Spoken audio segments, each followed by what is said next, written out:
Hello students, स्वागत है आप सभी का हमारे YouTube channel Rupam Arya education for you पर। बच्चों, आज हम लोग हॉर्नबिल के फोर्थ पोएम चाइल्डहुड की सेंट्रल आइडिया को लिखना सीखेंगे। तो बच्चों, इस पोएम को मार्कस नेटन ने 12 वर्ष की अवस्था में लिखा था और ये एक नॉर्वे के पोएट हैं। और इस पोएम में उन्होंने ये खोजने की कोशिश की है, यह जानने की कोशिश की है कि उनकी चाइल्डहुड कब चली गई और कहाँ चली गई है। तो इस पोएम में 4 स्टेंजाज हैं।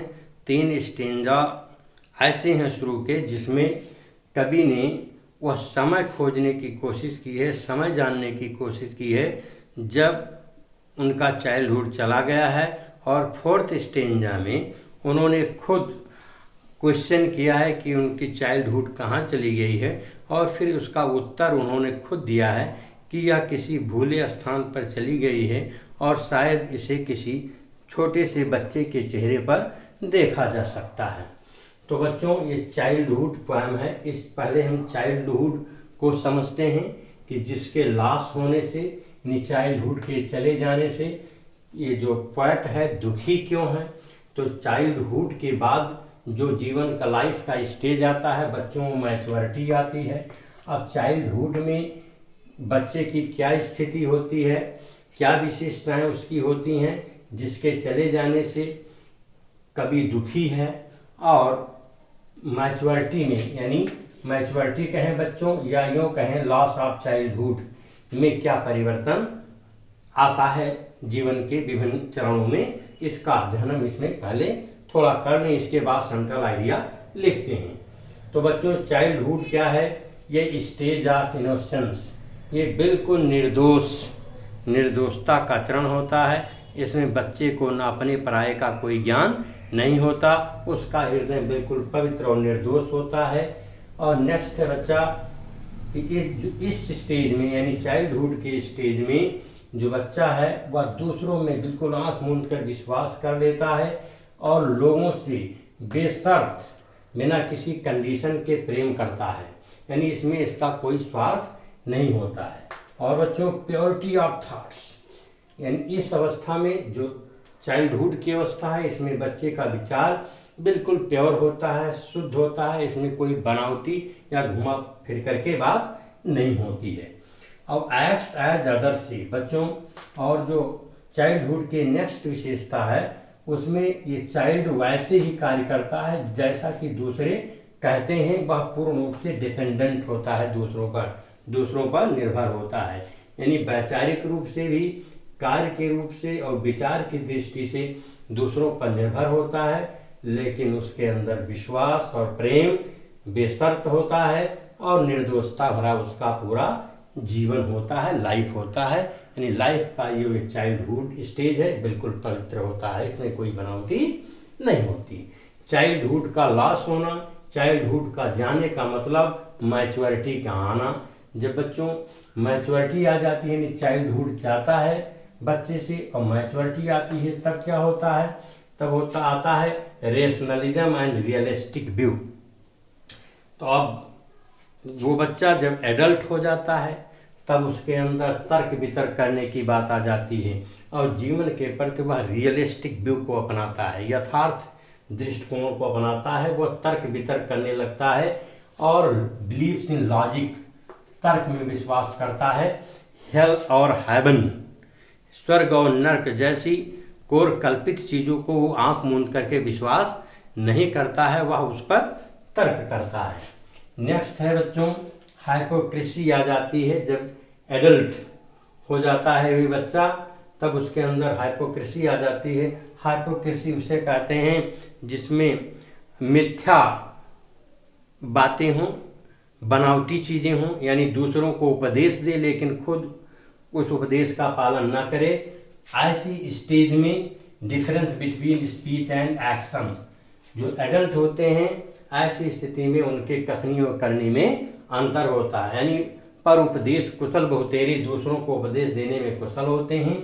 और बच्चों, जो नेक्स्ट चीज है वह है मैच्योरिटी में इंडिविजुअलिटी आ जाती है। इंडिविजुअलिटी का मतलब व्यक्तिगत बातें आ जाती हैं कि जैसे चाइल्डहुड में बच्चा खुद कोई निर्णय नहीं ले पाता था, वो दूसरों के अनुसार कार्य करता था, लेकिन जब इंडिविजुअलिटी आ जाती है यानी चाइल्डहुड चला जाता है, चाइल्डहुड का जाना, इसका मतलब मैच्योरिटी का आना जब आ जाती है तो व्यक्ति अपना खुद ओपिनियन फार्म करता है, खुद डिसीजन लेता है और वह पूर्ण रूप से इंडिपेंडेंट हो जाता है और अकेले सोच सकता है किसी चीज़ को पूर्ण विश्वास के साथ में। तो जैसे जैसे मैच्योरिटी आती है ये विशेषताएं व्यक्ति के अंदर आती जाती हैं, सांसारिकता आती जाती है और चाइल्डहुड में ये विशेषताएं होती हैं कि वो निर्दोष होता है, दूसरों में विश्वास करना और बिना शर्त के प्रेम करना होता है और उसके विचारों में शुद्धता होती है, कोई हाइपोक्रेसी नहीं होती, कथनी करनी में भेद करने का उसको तरीका मालूम नहीं होता और वो दूसरों के अनुसार कार्य करता है जैसा कहते हैं और पूर्ण रूप से दूसरों पर निर्भर होता है। तो ये रहा बच्चों चाइल्डहुड और मैच्योरिटी में डिफरेंस, जिसको आपको इस सेंट्रल आइडिया लिखने से पहले जानना आवश्यक है। अब ये चाइल्डहुड की ये कौन सी विशेषताएं चली गई हैं और ये मैच्योरिटी कब आ गई है, जीवन के किस घटना पर आ गई है, किस स्टेज पर आ गई है, इन्हीं चीज़ों को कवि प्रश्न के माध्यम से खोजता है कि वह कौन सा समय है जब उसकी ये चाइल्डहुड चली गई और मैच्योरिटी आ गई है। ओके, तो अब बच्चों हम सेंट्रल आइडिया इसका लिखते हैं। तो बच्चों अब सेंट्रल आइडिया हम लिखना शुरू करते हैं। सेंट्रल आइडिया में चाहे जिस भी पोएम का हो आप इतना जरूर लिखेंगे कि द पोएम, फिर पोएम का नाम लिखिए, is a well known composition of Norwegian poet Marcus नेटन। और अगर किसी दूसरे पोएम का लिखेंगे तो उस पोएम का नाम लिख देंगे और फिर पोएट का नाम लिख देंगे। अब इस पोएम है चाइल्डहुड को लिखना है तो चाइल्डहुड लिखिए और मार्कस नेटन लिख दीजिए। He has composed this poem when he was 12 years old। और इस पोएम को उसने तब लिखा है जब वो 12 साल का था। अब आइए इस पोएम के सेंट्रल आइडिया को और आगे बढ़ते हैं। Here in this poem the poet thinks deeply over the question of his lost childhood. यहाँ इस पोएम में कवि अपनी खोई हुई चाइल्डहुड के प्रश्न के ऊपर गंभीरता से विचार करता है। चाइल्डहुड क्या होता है? Childhood is a stage of innocence. Childhood निर्दोषता का चरण होता है। इन हुइच ही और सी बिलीव्स इन अदर्स, जिसमें वह चाइल्डहुड यानी ही और सी यानी कोई बच्चा दूसरों में विश्वास करता है। एंड लव्स अनकंडीशनली, और बिना किसी मतलब के दूसरों से प्रेम करता है। The poet has tried to identify some stages of life, his life. कभी अपने जीवन के कुछ स्टेजेस को आइडेंटिफाई करने की कोशिश की है कि when his thoughts and perceptions of the world have change, कि जब जीवन के प्रति उसके विचार और परसेप्शन यानी अनुभव बदल गए हैं। The poem describes the first step to maturity. Poem maturity की तरफ प्रथम कदम का वर्णन करती है और लॉस ऑफ चाइल्डहुड अथवा लॉस ऑफ चाइल्डहुड का वर्णन करती है। तो बच्चों यहाँ मैच्योरिटी का मतलब ही होता है लॉस ऑफ चाइल्डहुड, यानी जब आपकी बचपना जाएगी तभी मैच्योरिटी आएगी। तो चाहे लॉस ऑफ चाइल्डहुड कहा जाए या मैच्योरिटी कहा जाए। अच्छा, one is able to think logically and rationally. जब आपकी चाइल्डहुड जाती है, मैच्योरिटी आती है, तो आप लॉजिकली और रेशनली का मतलब है तर्क वितर्क करके, बौद्धिक क्षमता के साथ आप किसी चीज को सोचने में समर्थ हो जाते हैं। जब आपकी चाइल्डहुड जाती है या मैच्योरिटी आती है तब आप तर्क वितर्क करके आप किसी चीज को मानते हैं, वैसे आप दूसरों के कहने से नहीं मानते जैसा कि आप चाइल्डहुड में किया करते थे। फिर क्या होता है? चाइल्डहुड जब आपकी जाती है, आप मैच्योरिटी आती है, तब आप क्या करते हैं? फार्मिंग वंस ओपिनियन, कोई भी व्यक्ति अपने खुद का ओपिनियन बनाता है and not getting influenced by others, और दूसरों के द्वारा वो प्रभावित नहीं होता है, यह चीज भी is also a sign of maturity और लॉस ऑफ चाइल्डहुड। यह भी मैच्योरिटी के आगमन का अथवा लॉस ऑफ चाइल्डहुड का एक साइन है, एक प्रतीक है, एक निशान है। ओके बच्चों, आगे बढ़ते हैं। The poem also hints at the hypocrisy spread in our society. Hypocrisy का मतलब होता है बच्चों आडंबर, झूठ, पाखंड। ओके, जिसमें कहा कुछ जाए और किया कुछ जाए, डिफरेंस हो जिसमें। तो the poem also hints at the hypocrisy spread in our society, यानी ये पोएम हमारे समाज में फैली हुई हाइपोक्रेसी यानी ढोंग या पाखंड को भी हिंट करती है। Where adult preach and talk to be nice to each other but in reality they have difference in speech and action. यानी ये पोएम समाज में व्याप्त हाइपोक्रेसी पर यानी ढोंग या पाखंड या मिथ्या बातों पर भी जोर देती है या उनको भी इंगित करती है, जहां पर एडल्ट लोग उपदेश देते हैं और अच्छे होने की बातें भी करते हैं एक दूसरे से, लेकिन वास्तव में उनकी कथनी और करनी में डिफरेंस होता है। दे have difference in speech and action, वास्तव में उनकी कथनी और करनी में अंतर होता है। They only pretend to be nice, वह केवल अच्छा होने का बहाना ही बनाते हैं। ओके बच्चों, तो इस पोएम द चाइल्डहुड कवि का कहाँ चला गया, जीवन की वो कौन कौन सी स्टेज रहे हैं जिसमें मैच्योरिटी की अनुभूति होती रही, और जैसे जैसे मैच्योरिटी की अनुभूति होती रही चाइल्डहुड की विशेषताएं भी जाती रहीं और एडल्ट की या यंग एज की विशेषताएं आती रहीं। यानी यंग एज में लोग या एडल्ट रेशनल होता गया, ओके, वो तर्क वितर्क करने लगा, उसके अंदर इंडिविजुअलिटी आ गई और हाइपोक्रेसी आ गई, यानी जैसा कहता वैसा नहीं करता, जबकि बचपना अवस्था में ये सब चीज़ें नहीं थी।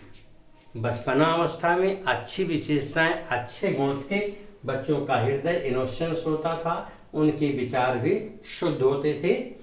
ओके, तो इस प्रकार से बच्चों ये सेंट्रल आइडिया आपके पोएम का खत्म हुआ है, और यह जिसे हम नोट कहते हैं, नोट को हम पोएटिक चार्ज भी कहते हैं। अगर इस चीज़ को आप लिख देते हैं तो आपकी सेंट्रल आइडिया बेहद अच्छी हो जाती है और आपको मैक्सिमम मार्क्स मिलते हैं। तो क्या है बच्चों, आप नोट को भी लिख लीजिएगा कि the language of the poem is easy and comprehensive. इसकी भाषा बड़ी सरल और कॉम्प्रीहेंसिव है, यानी इसकी व्यापक है, इसको खूब एक्सप्लेन किया जा सकता है। लिटरेरी डिवाइसेस, कुछ साहित्यिक चीज़ें हैं, साहित्यिक विशेषताएं हैं, साहित्यिक तत्व हैं जिनका इसमें वर्णन किया गया है। ये कौन कौन से हैं बच्चों? एलिट्रेशन है। एलिट्रेशन माने बच्चों अलंकार होता है एक प्रकार का, जिसको हम अनुप्रास अलंकार कहते हैं, हिंदी में आप पढ़े होंगे। और एंटीथेसिस, एंटीथेसिस बच्चों हम उस फ्रेज को कहते हैं जिसमें दो opposite ward side by side रखे जाते हैं। एंड रिफ्रेन, और रिफ्रेन बच्चों उस लिटरेरी डिवाइस को कहते हैं या उस पोएम इसकी यह विशेषता है कि किसी पोएम में वही लाइन यानी सेम लाइन बार बार दोहराई जाती है। यदि कोई ऐसा पोएम है जिसमें कोई पर्टिकुलर लाइन बार बार दोहराई जाती है तो हम यह कहेंगे कि इस पोएम में लिटरेरी डिवाइस रिफ्रेन का प्रयोग हुआ है। तो रिफ्रेन का मतलब ही बच्चों होता है रिपीटेशंस ऑफ लाइन, यानी किसी लाइन की बार बार दोहराना, रिपीट करना। ओके, किसी लाइन को बार बार रिपीट करना,